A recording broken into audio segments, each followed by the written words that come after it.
Tonight on Ukraine Today, Russia is running out of tanks? By the end of 2025, this type of military hardware may completely disappear from the arsenal of the aggressor state. Painful parallels between Ukraine and Israel. What do Russian and Iranian strikes have in common? And why do Moscow and Tehran keep saying the same thing? Russian spy ring exposing Argentina. What exactly were these Kremlin agents doing? And closer ties between the US and Russia?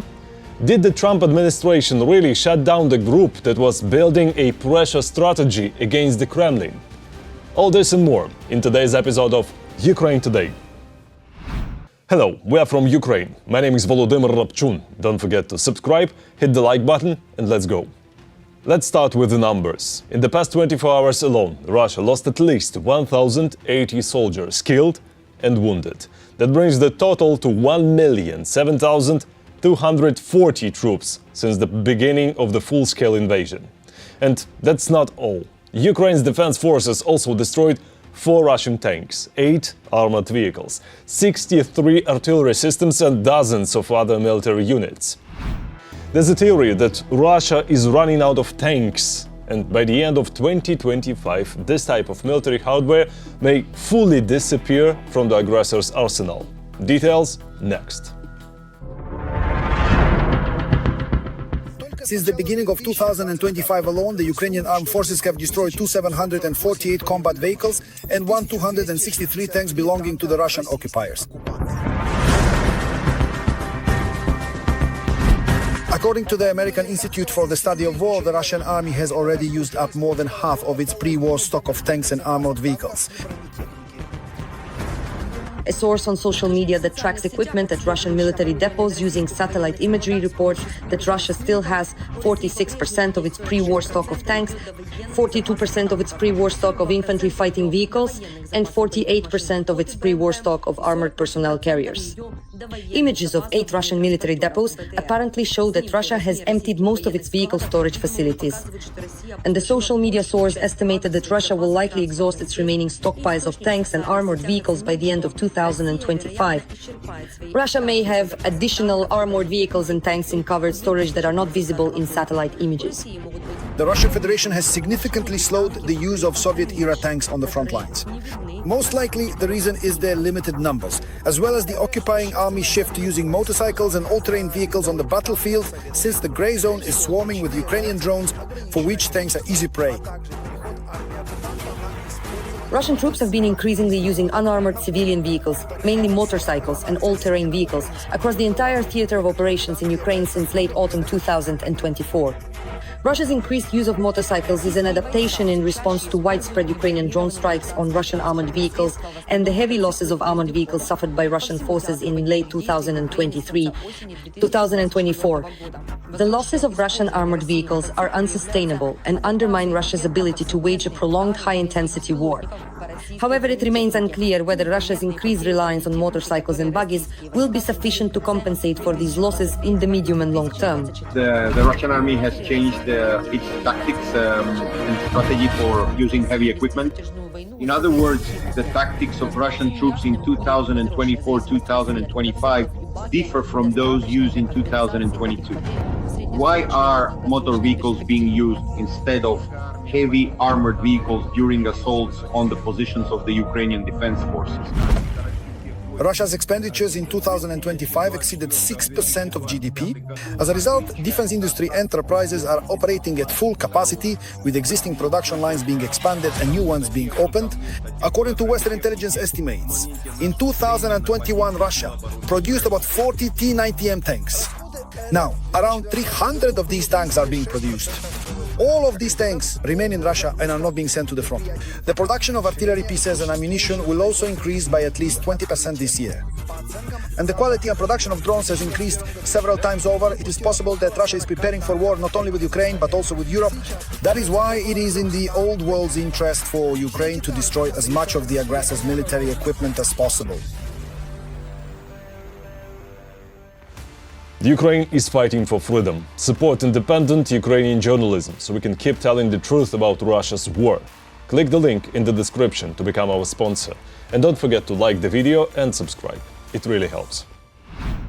Canada is stepping up its support, a powerful military aid package for Ukraine, and a new round of sanctions against Russia. Here's what we know so far.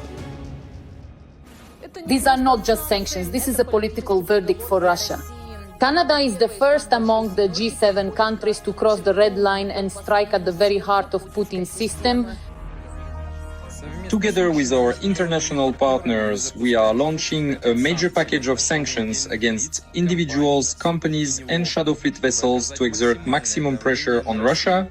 In the largest sanctions package since the start of the full-scale war, there are 77 Russians, 39 companies and 201 vessels of the so-called shadow fleet, which bypasses price caps by trading in blood oil. But most importantly, for the first time, it is not just officials or oligarchs who are being targeted. The sanctions strike at the personal assets of the Russian dictator, at what Putin has been hiding from the public for decades. In particular, the sanctions target the dictator's former wife, Lyudmila Okeretnaya, her current husband, Artur, Putin's nephew, Mikhail Shelomov, as well as his longtime business partner, Alexander Mamut. Also banned is the main soloist of Putin's propaganda in culture, conductor Valery Gergiev.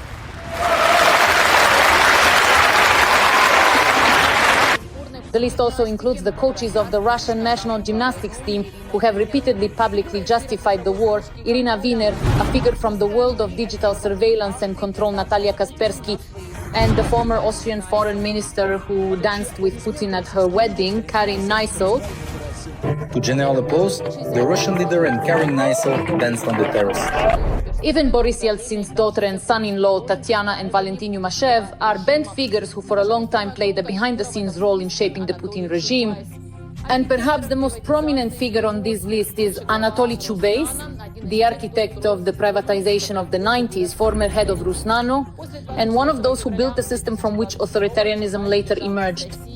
After February 24, 2022, Chubeis fled Russia and settled in Israel. Canada has just imposed sanctions against every single person on our list of 50. Everyone. They didn't even change the order. Everything is exactly as we requested. This is a huge success. The Canadians have done an incredible job. But Canadian measures are not just about bans. Mark Carney announced a new package of military aid for Ukraine, almost $1.5 billion, as well as a loan of more than $2 billion, which will be provided using frozen Russian assets. Specifically, this will include drones, helicopters, and ammunition. We emphasize the importance of applying maximum pressure on Russia, which has refused to come to the negotiating table. Carney emphasizes the aid will be ongoing until Ukraine achieves a just peace. We're talking about substantial, significant assistance and continued pressure on the Russian Federation. And this will push Russia to sit down at the negotiating table more quickly because its economy will keep deteriorating further and further. In addition, the EU continues to work on the draft of the 18th package of sanctions. It includes new restrictions against Russia's energy and banking sectors, as well as against transactions related to the Nord Stream project. It is in this context that the contrast with Donald Trump is felt especially sharply. The US president left the G7 summit early, missing a meeting with Volodymyr Zelensky. In his Truth Social, he justified himself by saying that it was about something much more important than discussing the war in Europe. And he rejected the idea of strengthening sanctions against Russia. According to him, it's too expensive for America. Sanctions cost a lot of money. When I impose sanctions on a country, it costs a lot of money, an enormous amount of money. It's not just, let's sign a document. We're talking about billions and billions of dollars. Sanctions aren't that simple. It's not just a one-way street. And once again, we see the same old scenario. Europe applies pressure, Canada makes decisions, and the US does nothing. President Trump stated that he has his own deadline for when to impose sanctions against Moscow. The question is when and at what cost. Today, it was Canada that showed what real leadership looks like, and not just in words, but in actions. Canada struck where Russia still hoped it could act with impunity. Everywhere voice matters. Join our community, support independent journalism and help us bring you the truth from Ukraine. Become a member of Ukraine Today. Join us now. President Zelensky honored the victims of a Russian missile strike on a residential high-rise in Kiev. 23 people were killed. He once again called on the world to increase pressure on Moscow to make Russia stop its aggression. Now to the Middle East, but with painful parallels with Ukraine. Iran launched a missile attack on southern and central Israel. A ballistic missile hit one of the Soroka hospital buildings in Beersheba. Another rocket exploded near the cluster of high-rise homes and offices in Ramat Gan. There were also hits in other cities. More than 100 people were wounded, some seriously. Here's the thing. The Iranian regime claims it's only targeting military sites, but in reality they are hitting civilians, just like Russia does in Ukraine. The Kremlin keeps denying responsibility for its war crimes. Iran and Russia are allies, sharing tech, selling weapons and clearly using the same methods: terror, lies and manipulation.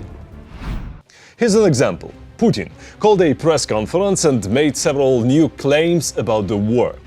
He said Russia didn't strike residential areas in Kiev, only military factories. Let's see. The strike hit civilian homes.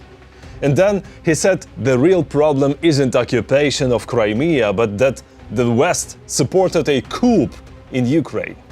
Let's be clear. There was no coup in modern Ukraine. If Putin means the events of the Euromaidan, that's when pro-Russian President Yanukovych failed to push the Kremlin's agenda and fled the country. To where? Of course, to Russia. That's when Putin got mad and launched his open war against Ukraine. Crimea, Donetsk, Luhansk. So no, the problem isn't in Ukraine or the West. The problem is Russia. Honestly, there's no point of quoting Putin any further. As my friends say, if he's not lying, he's not breathing. The truth is, Russia started this war and Russia must be stopped. And Russia's aggression doesn't stop with Ukraine. Argentinian intelligence uncovered a Russian spy network trying to destabilize the country. The group included Russian nationals and locals, led by a Russian couple.